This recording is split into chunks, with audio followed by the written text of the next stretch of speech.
Eu estou aqui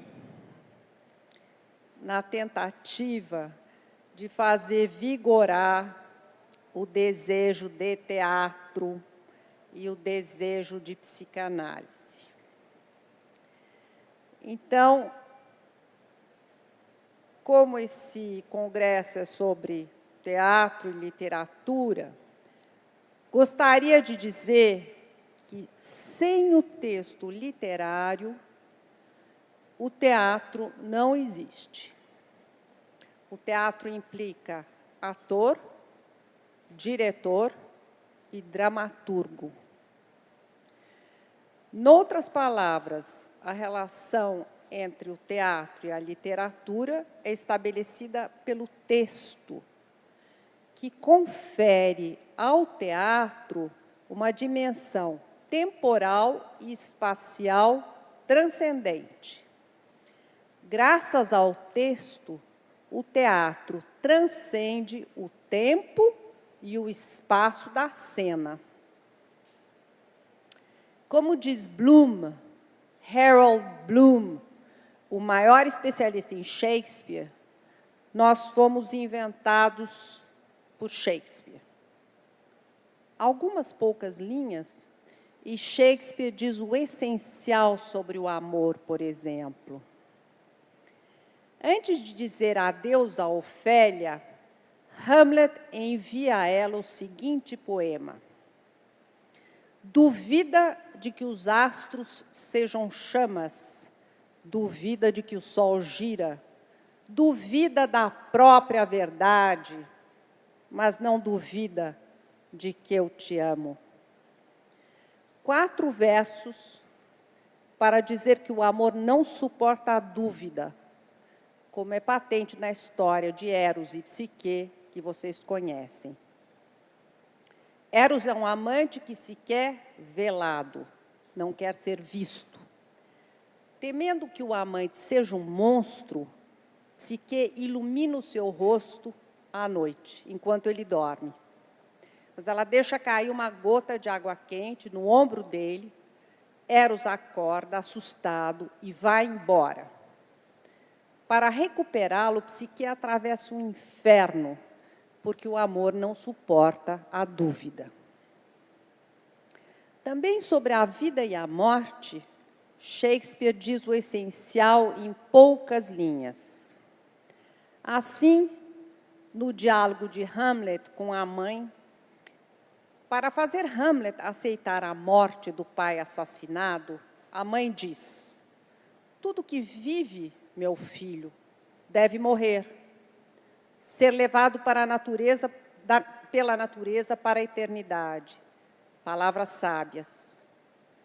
Tanto quanto são as palavras do novo marido da rainha, o assassino do pai de Hamlet, o rei usurpador, que, temendo a vingança do príncipe, procura apaziguá-lo com as seguintes palavras: viver a tristeza do luto durante algum tempo é uma obrigação filial, mas perseverar numa aflição obstinada é indício de teimosia, de um coração sem humildade, de uma alma sem resignação, de um julgamento fraco e mal formado. Embora proferidas pelo assassino, são palavras igualmente sábias. Desde que Shakespeare escreveu A Vida é uma Sombra Ambulante, Life is but a Walking Shadow, a nossa vida adquiriu um sentido que ela não tinha. Passamos a ter uma consciência dramática da nossa efemeridade. Life is but a walking shadow é uma definição tão importante da condição humana quanto a que nos legou Quevedo, o poeta, que dizia: nós somos pó, mas pó amoroso. Mencionei Shakespeare e Quevedo para dizer que a literatura está onde quer que a poesia se manifeste, lançando luz sobre a condição humana. Ela está no teatro, na poesia e no romance. quando o romance é literário e se tece para revelar uma realidade que só o romance pode revelar. Isso implica uma relação com a palavra que é a do poeta e não propriamente a do comunicador. Implica valorizar o que a palavra conota e não o que ela denota. A diferença do texto literário, o texto teatral existe para ser encenado. Como a cena interfere no texto, as águas se dividiram na história do teatro entre os que procuraram negar a interferência da cena no texto e os que a valorizaram, como Meyerhold, para quem o trabalho do diretor é decisivo. Figura emblemática do artista livre, Meyerhold se opôs incansavelmente ao realismo no teatro, insistindo na ideia de que a arte não imita a vida, a arte estiliza a vida. Meyerhold foi aluno de Stanislavski, mas fundou uma outra escola em que a direção de atores está subordinada ao texto. Há um axioma que atravessa sua vida. O teatro nasce da literatura. Um axioma em nome do qual ele exigia fidelidade absoluta ao texto do dramaturgo. Foi na trilha de Meyerhold que eu comecei a experiência de teatro. Experiência que eu focalizo logo mais, depois de analisar a relação entre a psicanálise, da qual eu procedo, e o teatro, ao qual eu chego. Por um lado, a relação entre a psicanálise e o teatro existe porque o teatro pode servir para ilustrar as teses da psicanálise. E eu me vali continuamente desta possibilidade no meu consultório sentimental.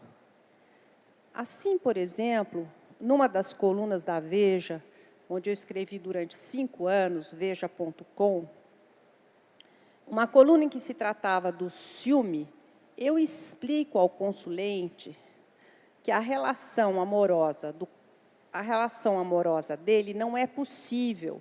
E eu explico isso remetendo o consulente ao Otelo de Shakespeare, onde se lê: os corações ciumentos não o são sempre por um motivo real. São ciumentos por serem ciumentos. O ciúme é um monstro que se autoengendra. Ele nasce de si mesmo. Por outro lado, a relação entre a psicanálise e o teatro existe porque a prática analítica pode ser comparada à prática teatral.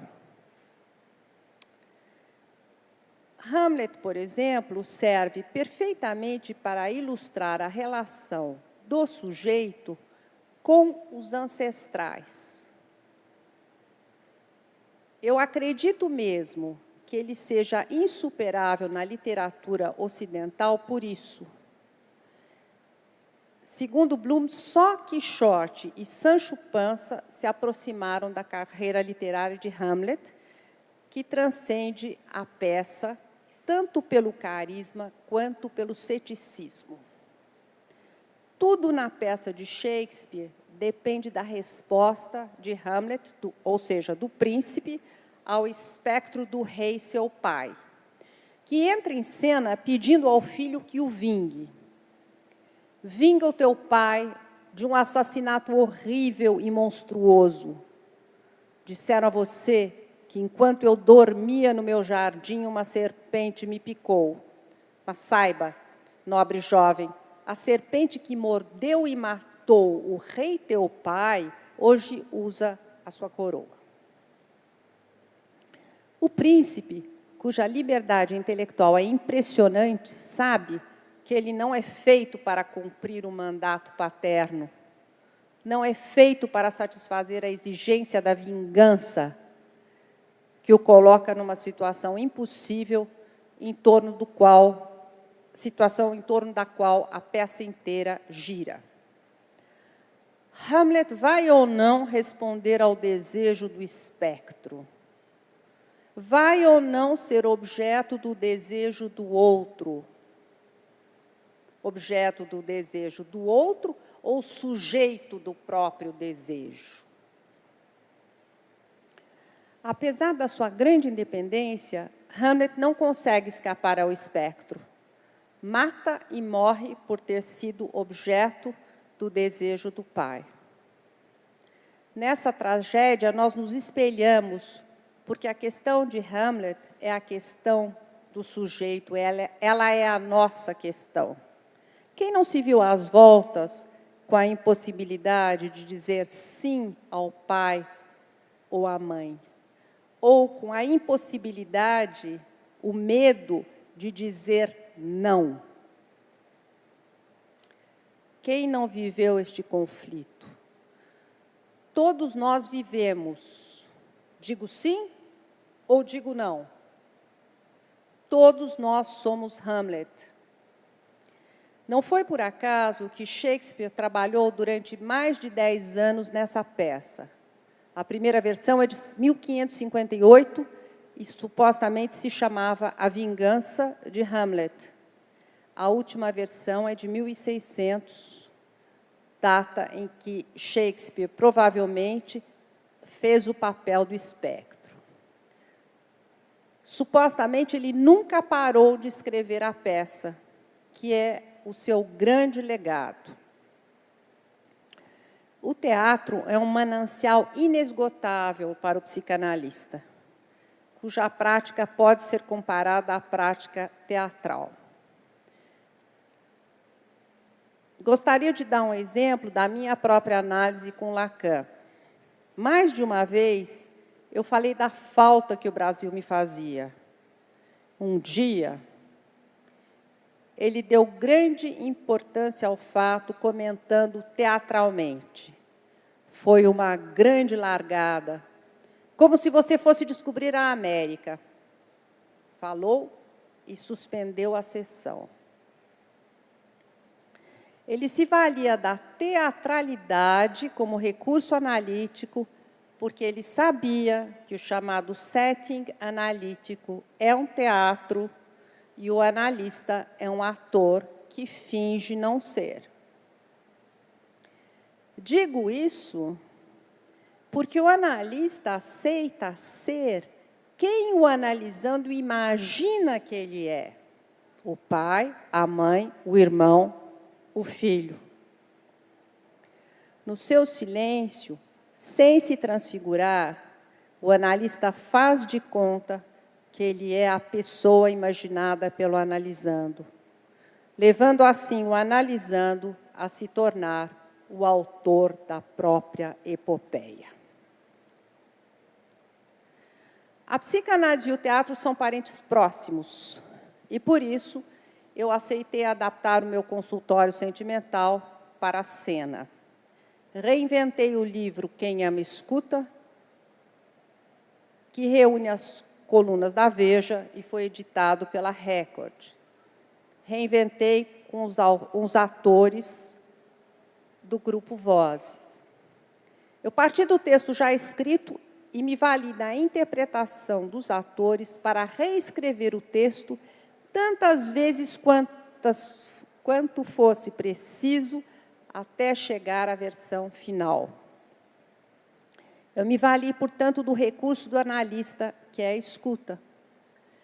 Fui infiel ao texto original, ao meu texto original, para produzir um espetáculo em que a palavra pode efetivamente sustentar a peça, por ser a palavra que a oralidade requer. Escutei os atores e reescrevi até que todos estivéssemos satisfeitos. Neste processo, o ator também se tornou um autor. Isso só foi possível, evidentemente, porque eu dirigi o meu texto, meu próprio texto, e os atores me aceitaram como diretora. O grupo Vozes, formado por Bárbara Rietti, Fábio Carrilho e Miguel Prata, existe hoje graças a uma oficina na USP de Jean-Luc Paliès, um diretor francês convidado, que ensinava uma forma de leitura dramática chamada versão púlpito. A peça era apresentada através de uma organização quase orquestral. Os atores ficavam atrás dos púlpitos, como músicos, e o texto era tratado como uma partitura que o ator oferecia ao público. Oferecia com a voz, podendo ou não haver um contraponto musical. Esta versão garantia o distanciamento do público, favorecendo uma escuta atenta e crítica, como no teatro brechtiano, que nasceu se opondo ao teatro ilusionista e procurando fazer do espectador um criador, ou seja, um autor também. Eu escrevi A Vida em um Teatro para ser encenada com o púlpito. Procedi dessa maneira por considerar que o drama está nas palavras. E para fazer um teatro da palavra plena, a palavra que ressoa com virulência, toca e incita a pensar. O Vozes quer fazer ecoar as vozes de que é feita a nossa voz, as que se expressaram e as outras que foram silenciadas, censuradas ou recalcadas. Pretende despertar o espectador para a escuta do que habitualmente não se diz e, no entanto, nos determina. Dispõe-se a fazer muito com pouco, pouco figurino, pouco cenário e poucos artifícios, exigindo, assim, o máximo do texto e do ator. O símbolo deste teatro poderia ser a corda bamba, pois ele requer o equilibrismo, exatamente como a vida. Só não anda na corda bamba quem já morreu. Por isso, sou apologeta da corda bamba. Sei que ela é a condição da vida e da sua renovação. Obrigada.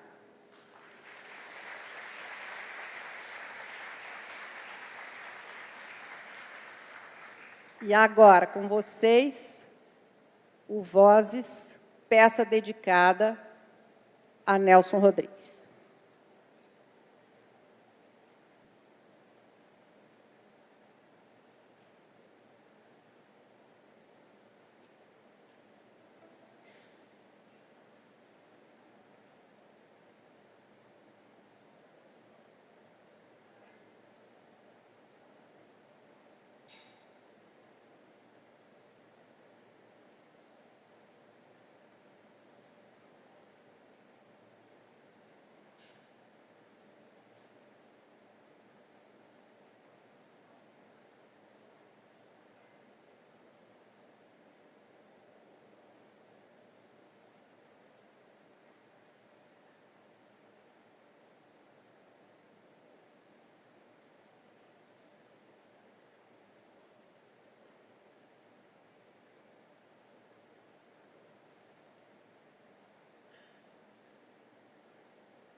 O mundo inteiro é um teatro, diz Shakespeare.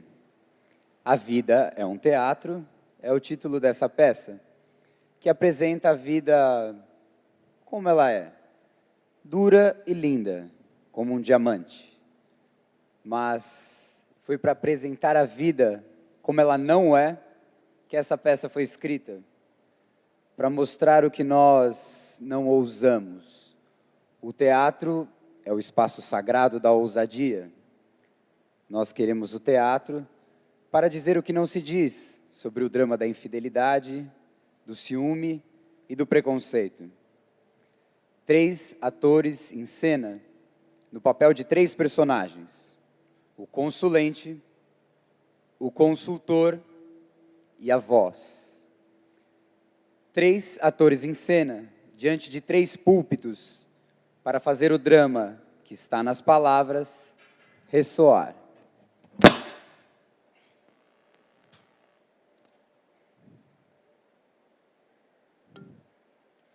Cena 1.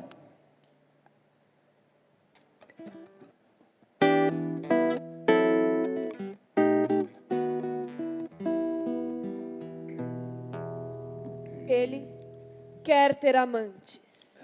E ela só quer ele. Bom, o meu problema talvez seja o de todos os homens, mas não sei o que fazer. Tenho 32 anos, namoro uma mulher de 30 e nós vamos ficar noivos. Ela é linda, fina, inteligente, teve uma educação conservadora, acredita piamente no amor e no sexo monogâmico. Acho que pode ser a mãe perfeita dos meus filhos. E eu quero me casar com ela. Nós nos damos bem em tudo, menos no sexo.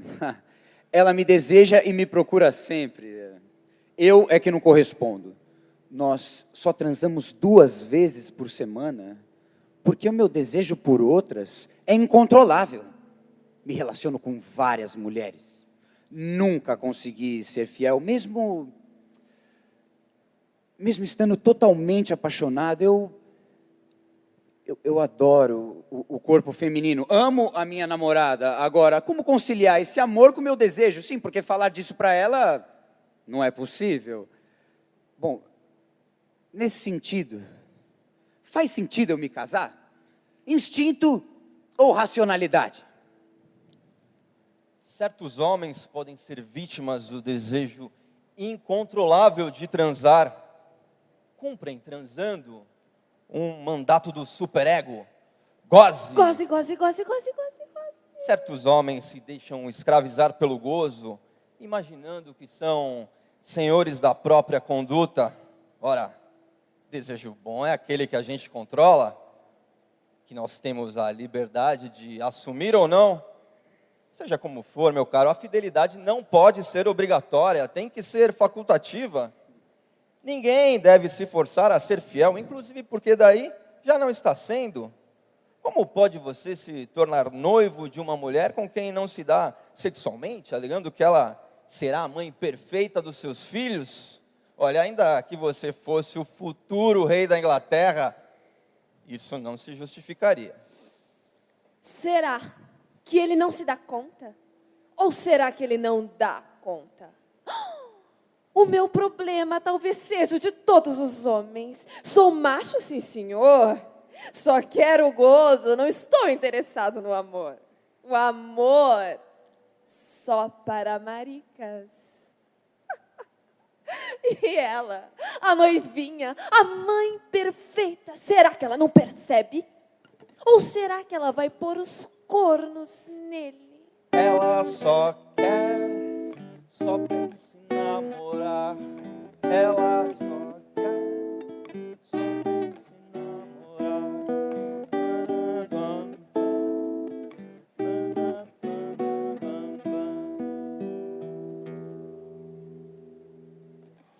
Cena 2. Begônia no caminho. Ai, uma begônia.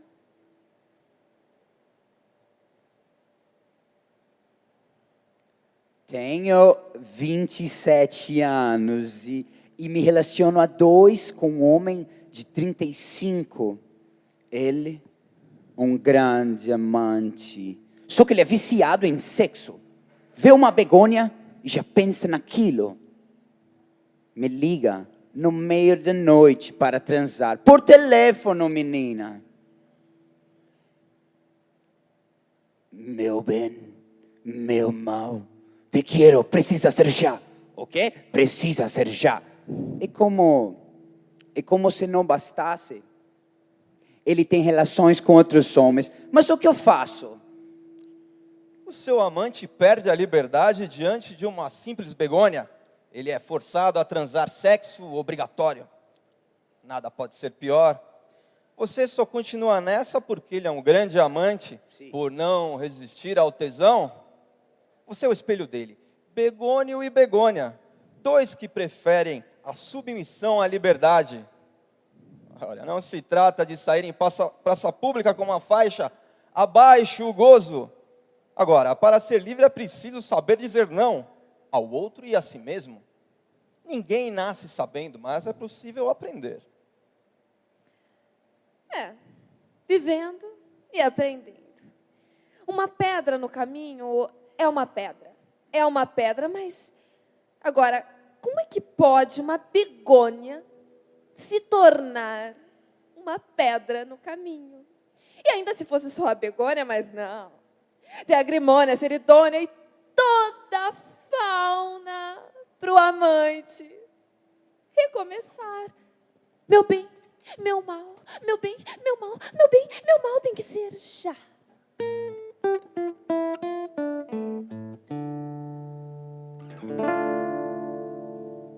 Sou velho, e daí?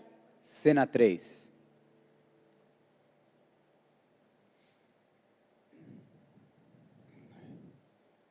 Tenho mais de 70, família constituída, filhos e netos. Uma mulher excepcional, excepcional. Segura todas as barras, todas. Mas, de repente, eu me apaixono por uma menina de 25 anos, morena, de olhos verdes, uma fada. Devo me declarar? Será que eu sou ridículo? Olha, eu estou perdido. O que faço para não sofrer? Você me levou ao dicionário, eu consulto sempre. Eu procurei a palavra ridículo e encontrei 2 sinônimos. Risível e irrisório. O amor nem é risível. Muito pelo contrário. O amor nem é risível, nem irrisório. Ele move o céu e as estrelas. Você me pergunta se deve ou não falar dos seus sentimentos para a jovem que o arrebatou? Respondo quanto à pergunta. Vai perder a chance com mais de 70 anos de viver de novo o amor? A única saída de quem está apaixonado é viver a paixão. Paixão, paixão, o chão da paixão. Nem sempre é possível ser fiel. E o impossível, ninguém é obrigado a fazer. Para não sofrer, você precisa encontrar um equilíbrio novo. A vida é uma história de equilibrismo. Só não anda na corda bamba quem já morreu. Amar é tão vital quanto respirar. Me chama de meu amor, eu estarei rebatizado. O amor faz renascer, rejuvenescer. Quem não quer o fogo? A labareda. Quem pode censurar o outro porque deseja amar e beber na fonte de juventa? Cala a boca! Amar é viver.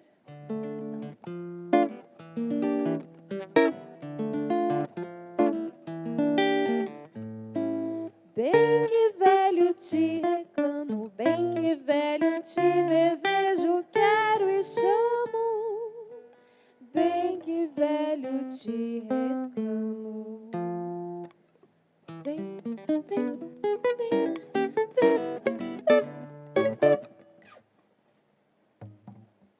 Cena 4. Não é Otelo, é Otelo. lá. Saí de uma relação que durou 12 anos com um cara. Saí porque ele tinha outras, um comportamento sexual compulsivo. Rompi! Porém, fiquei com uma paranoia de ciúmes. Hoje, estou com um novo homem. Nós somos felizes juntos, nós queremos ser felizes, porém, continuo insegura. E às vezes torço para encontrar um deslize dele. Um deslize real ou um deslize imaginário. Um deslize só para brigar. O que é isso? Você não é paranoica porque não é delirante? Se fosse, não estranharia a própria conduta e não teria me escrito. O ciúme é um sentimento de natureza paranoica. Pode ser despertado pela traição, mas também pode resultar de uma interpretação sem fundamento real. Como, por exemplo, no seu caso. Embora feliz com o parceiro, você não acredita que ele possa ser fiel. Fica à espera do flagrante que vai te deixar arrasada. O ciúme nasce de si mesmo. Ele é um monstro que se auto-engendra. Os corações ciumentos não são sempre ciumentos por um motivo real.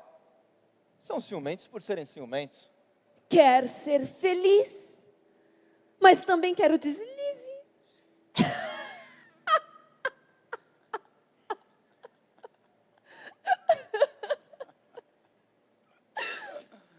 Com a dor de cotovelo, ela sofre goza. Com a dor e com a briga. Vai virar saco de pancada. Bate, apanha, bate, apanha. Flagelação e autoflagelação. Flagelação e autoflagelação. Flagelação e autoflagelação.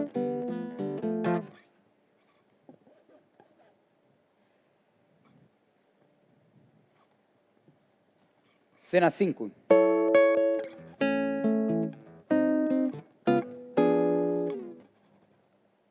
Amante.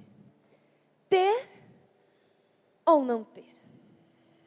Bom, há 5 meses eu comecei a namorar uma garota. Ela não queria deixar de sair com um ex ou com algum outro. Nós combinamos um relacionamento aberto.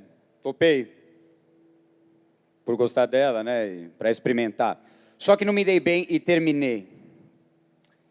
Mas ela, agora, quer ficar só comigo. Ai, que perigo. Eu não acredito que o medo de me perder seja suficiente para ela abrir mão dos outros. E nem acho isso justo. Eu não consegui me sacrificar. Por que ela faria isso? Será que foi apenas um triste desencontro ou eu estou errado?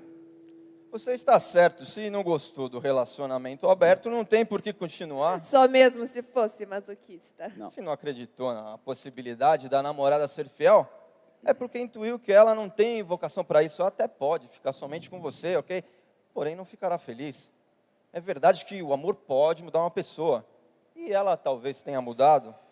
Mas o bom mesmo é encontrar a pessoa certa, aquela que corresponde ao nosso ideal. É exatamente como a gente imagina. Ou é melhor ainda do que o ideal, uma pessoa que nós sequer ousamos imaginar. Por incrível que pareça, isso acontece, né? Então o amor é sinônimo de contentamento.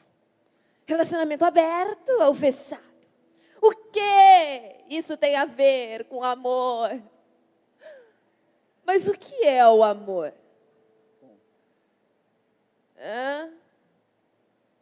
Sinônimo de contentamento, como diz o consultor. Ou é contentamento descontente, como diz o poeta? Andar solitário entre a gente. Ganhar, que ganha, em se perder. Love me or leave me or let me be lonely. You won't believe me, but I want you only. I'd rather be lonely than happy with somebody else. I'd rather be lonely than happy with somebody else.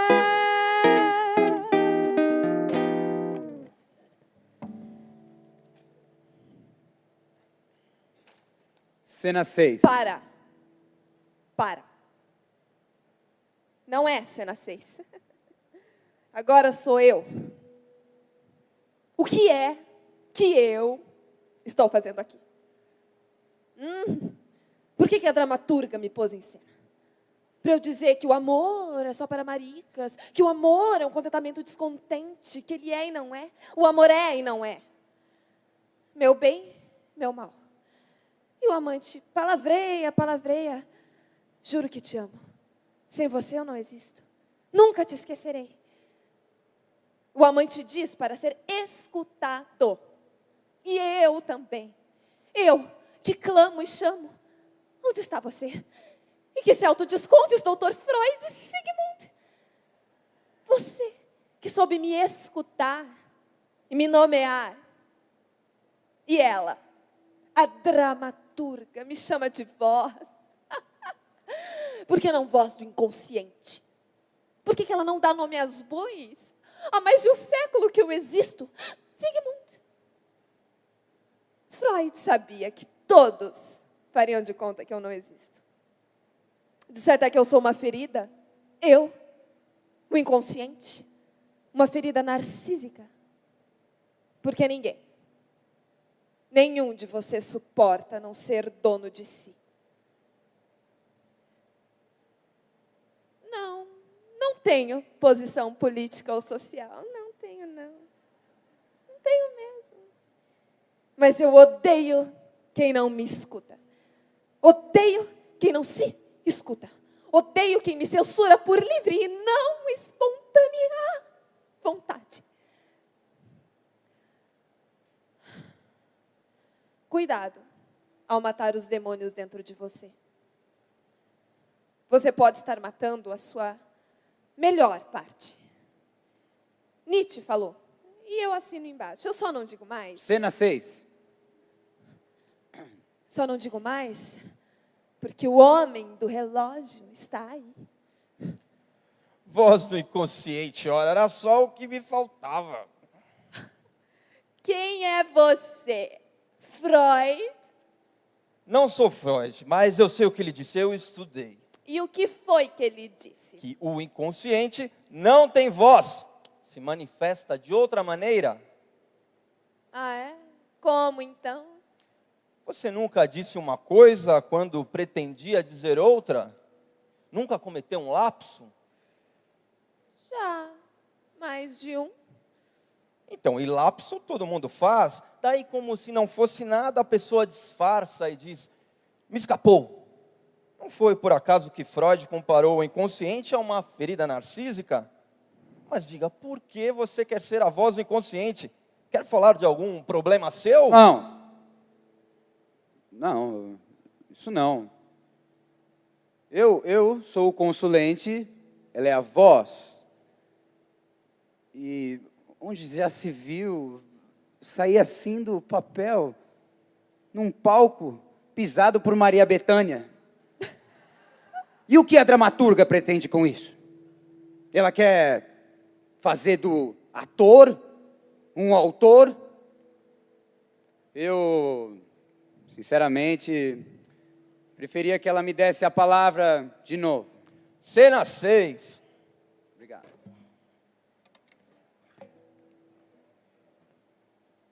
Sem direito de viver porque é homossexual. Eu casei com um homem generoso e dedicado, mas não me casei por amor. Nós ficamos 22 anos juntos e tivemos 2 filhos, casados hoje. Depois dos 22 anos, eu resolvi assumir a minha homossexualidade e me separar. Eu vivo hoje com uma mulher linda. Minhas irmãs me apoiam. Os amigos não entendem, mas aceitam. Já os filhos... Bom, quando eu resolvi me assumir, eu saí da cidade onde morava, dizendo que queria fazer mestrado. Ao saberem da verdade... Sim, ao saberem da verdade, os meus filhos passaram 2 anos sem falar comigo. Hoje eles me aceitam, mas nós pouco convivemos. Se me visitam, a minha companheira sai de casa. Eu eu fiquei com uma culpa terrível e, e apesar dos momentos bons, eu tenho vontade de morrer. Eu me sinto sem lugar. Eu recebi o seu e-mail e engavetei. Eu queria dizer a uma consulente que se afastou dos filhos para viver a sua homossexualidade. Fiquei de mãos atadas até entender o que significa esse me sinto sem lugar. Olha, você está sem lugar na relação com os filhos e vai ficar. Enquanto não disser a eles o quão impossível era para você contar que amava uma mulher. Né? Vai ficar sem lugar enquanto não tiver a coragem de expor o seu sofrimento, enquanto não sustentar que uma homossexual tem o direito de ser mãe e avó, que a família pode se perpetuar com ela. Porque não é o homossexualismo que separa as pessoas, mas o preconceito. Vergonha. Que lenga-lenga. Por que ela não diz logo? Por que ela se importa com a opinião dos outros? Tem medo do quê? De não ser a mãe que ela já não é? Aquela do álbum de fotografia. Lava, passa, dá, mas não trepa, limpa a bunda do bebê. Sorri na hora do jantar. Lava, passa, pai sou. Lava, passa, pai sou.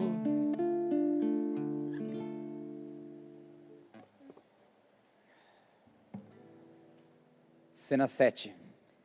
Ser ou não ser?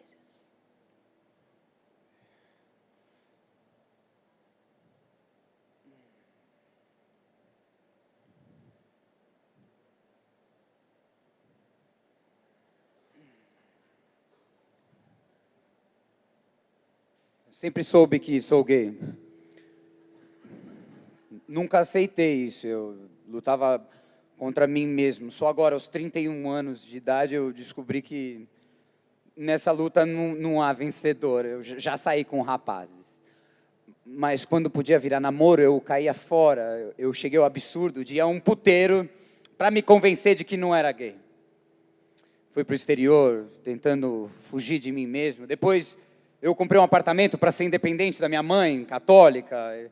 Só que eu ainda não me mudei para lá. Eu invento 1000 desculpas para não ir.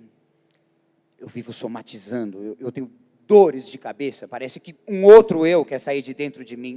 O tempo passa e eu não estou vivendo. Eu estou morrendo aos poucos. Você não duvida da sua homossexualidade, mas não se entrega a ela. Quer se tornar independente da mãe e não consegue, está num beco... Um beco. Ida sem ida. Sem saída, correndo o risco de continuar nele se não escutar. O inconsciente é como a esfinge, decifra-me, eu te devoro. Olha, você tem que viver a sua vida amorosa longe da sua mãe. Pode dizer a ela que a igreja faz o elogio da vida, porém, condena o homossexualismo. Isso tem consequências graves. Ninguém escolhe a preferência sexual e a renúncia ao sexo pode matar. Quem é você? Está morrendo aos poucos. É isso, é isso. É tarde até que arde. Agarra a tua hora. Tic-tac, tic-tac. A única maneira de combater a rapidez do tempo que passa é a velocidade. Tic-tac, tic-tac, tic-tac, tic-tac, tic-tac, tic-tac, tic-tac, tic-tac, tic-tac, tic-tac, tic-tac.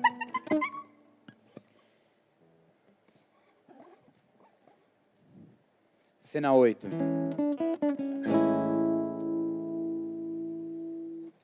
Cadê? Cadê o irmão? Tenho 18 anos, a minha namorada tem 22. Nós estamos juntos há 1 ano e nós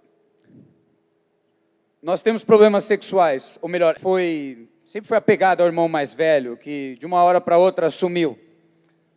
A partir daí, ela procura esse irmão nos namorados. O sexo dá certo, sim. até que haja uma briga terrível, e aí se torna impossível. Não aceito sentir tesão por alguém que eu tomo pelo meu irmão. Bom, ela diz isso e me rejeita. Olha, eu amo a minha namorada e cara, e não fazer amor com ela é uma tortura. Bom, tem solução? Por que o irmão sumiu? Para escapar uma relação que poderia se tornar incestuosa?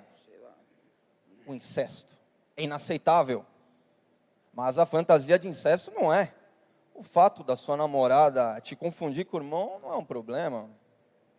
Quem ama, aceita o imaginário do amado, aceita passar por outro. O amor do simulacro é tão antigo quanto o amor. O verdadeiro problema entre vocês é a briga. Brigando você não chega a nada. Que tal desistir de ganhar da namorada e falar de amor, hã? Cadê? Cadê? Cadê? Cadê o irmão? Cadê? Que é isso aqui? Achou!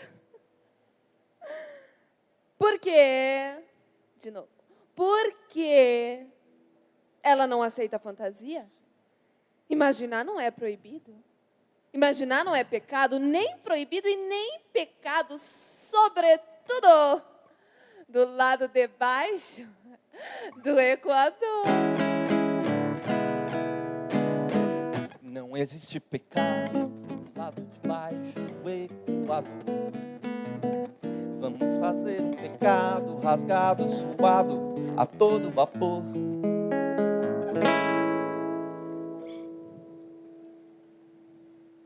Cena 9.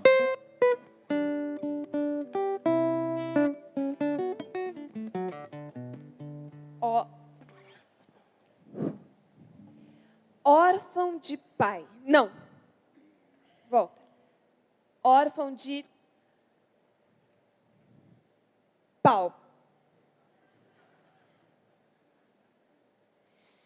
Tenho 21 anos e sou gay.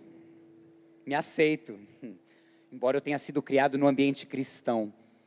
Mas quando eu era criança, apesar de ausente e violento, meu pai brincava de manipular o meu pênis. Minha mãe nunca se importou. Na infância, eu imaginava que eu era uma garota. Na adolescência, me via como um ser híbrido. O meu pênis não impedia a aproximação dos outros garotos. Hoje não encontro o meu papel, porque me sinto mal na posição de passivo. Tenho dores e desconforto. E também não sou lá física e mentalmente ativo. Eu estou com problemas de ereção. Manipular o pênis de uma criança é um abuso, um ato que deveria ser punido. Quando a criança é o filho, o ato é incestuoso. É óbvio que seu pai interferiu na sua sexualidade ao te manipular. Era ausente, mas com o prazer que te dava brincando com o seu pênis, se tornava presente. Você se apegou à brincadeira, cresceu sendo a garota do seu pai. Normal que na condição de passivo tenha dores e desconforto. Anormal seria se você tivesse prazer. Por outro lado, você não se dá bem na posição de ativo e nem podia se dar. Ativo era o seu pai, um homem com quem você não pode se identificar. Quando você se separar da criança que você foi e do pai que você teve, daí o sexo se tornará possível. Hein?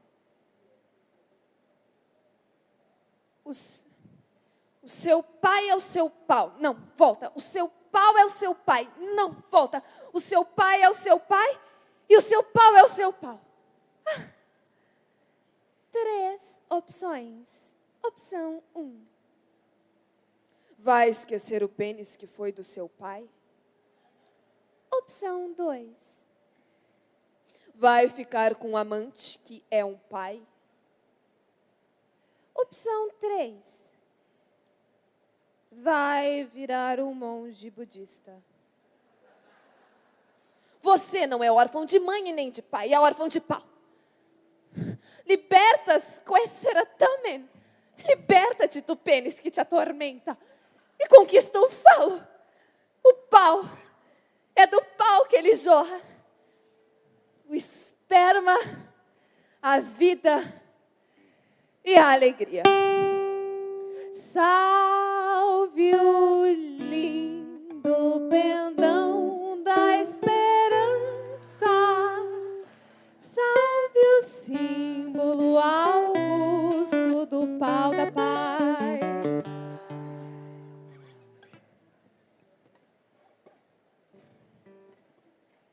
Cena 10.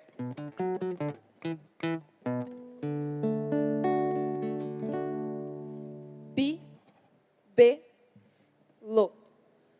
Tenho 19 anos, há 3 namoro um homem de 50. Meu, ele tem uma situação financeira excelente.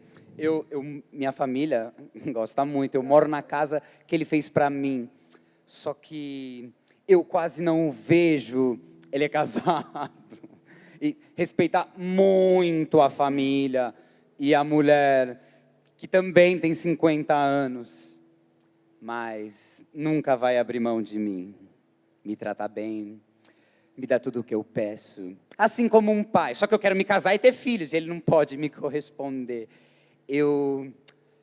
Sei lá, eu tenho medo do futuro. Aí que eu faço? Não é o futuro que está em questão, porque você é uma menina, tem 19 anos. Obrigado. Você está infeliz com o presente e nem poderia deixar de estar. O seu namorado alugou a sua vida, alugou a sua juventude, os 17, os 18 e os 19. Como os coronéis do Nordeste, montou casa para amante de quem ele exige fidelidade, ainda que só te veja quando bem entende. Ele tem vida dupla e como todo macho que é macho, não dá satisfação. Sua família não se opôs, ficou até contente, não custa nada. Você não custa nada, porque o namorado dá tudo. O namorado te trata como um pai, porém não pode ser confundido com um pai. Ele te compra e não discute o preço. Não vai largar a esposa para ficar com você, que é o bibelozinho dele. Vai continuar nessa? Bibelô. Bibelô. Bibelô, bibelô, bibelô. Quer um namorado ou quer um pai? Amor de namorado é um, o de pai é outro. Ou será que você quer um namorado que seja um pai? Não. Dinheiro nenhum compra a liberdade. Ou compra? Vai viver presa ou vai se liberar? Acorrentada ou vai se desacorrentar? Fui escravo do reino, sou escravo do mundo em que estou, mas acorrentado ninguém pode amar, mas acorrentado ninguém pode amar.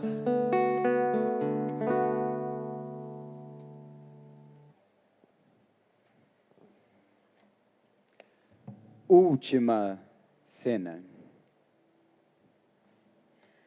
Dona Flor. Sou casada há quase 16 anos, um casamento sólido e gostoso. Como me casei jovem, ainda sou bonita e atraente, assediada pelos homens. Até hoje, resisti. Só que estou completamente apaixonada por um colega de trabalho. Sim, e a paixão é recíproca. Casado como eu e muito sério, nunca traiu. Nós estamos tentando nos conter, mas está cada vez mais difícil. Nós nos vemos todo dia.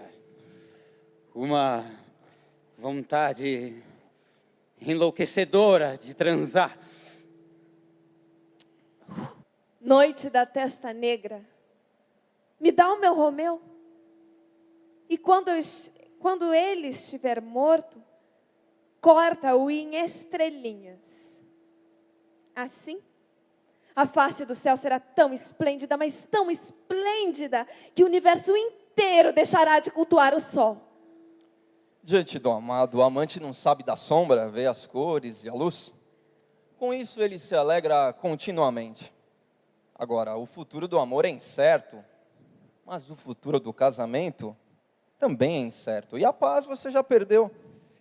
Vive enlouquecida pelo desejo que o colega desperta? Só resta consumar a paixão e ver como fica. Ou seja, se vai ser clandestina ou não. O seu amor é um, o seu marido é outro.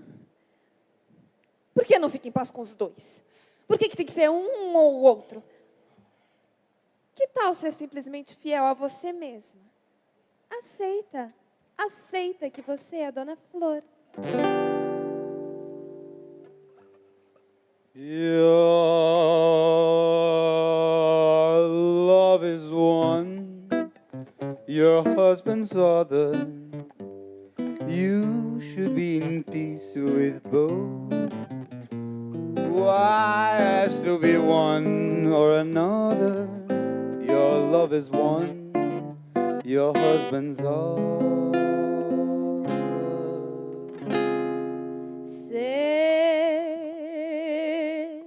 Celui-ci, c'est ton amour, celui-là est ton mari.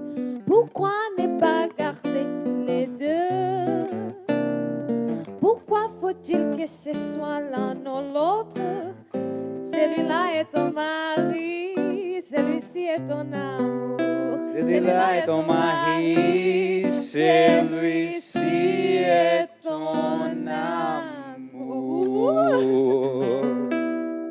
Seu amor é um, seu marido é outro. Por que não fica em paz com os dois? Porque tem que ser um ou outro. Seu marido é um, seu amor é outro. Porque tem que ser um ou outro. Seu marido é um, seu amor é outro. Porque tem que ser um ou outro. Seu marido é um, seu amor é outro.